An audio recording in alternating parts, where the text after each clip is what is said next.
Well, etota uno yendi esfuerzo y enseñanza, me quiero agradecer primeramente a Dios que permitirme recibir tanto bendición, anto ela permitirme comprender que esa aquí tota un momento para mí crecer como gente mujer, anto también me a conocer así na hopi mucha mujer espectacular que así a mi hopi cocinan cultura y también dinan mes, so esa aquí tota algo que de verdad hay en mi hopi aprendizaje.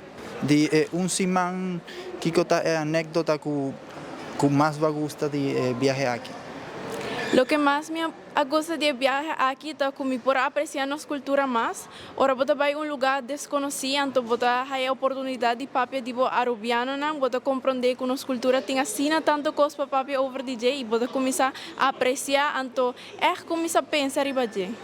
¿Cuánto tiempo dura tu preparación aquí para representar Aruba en El Salvador? Well, ama guardo corona haya pasar como Miss Teen América Saruba, anto ya un par de luna por menos se comienza a preparar turcos para mi por bay, todo algo que de sacrificio, pero dan que na mi team, que está mi mamá, mi abuela y eso no que todo apoyami, ela vai bon, anto mi por logra sobresalir, mi por logra 13 un bonita esencia arubiano.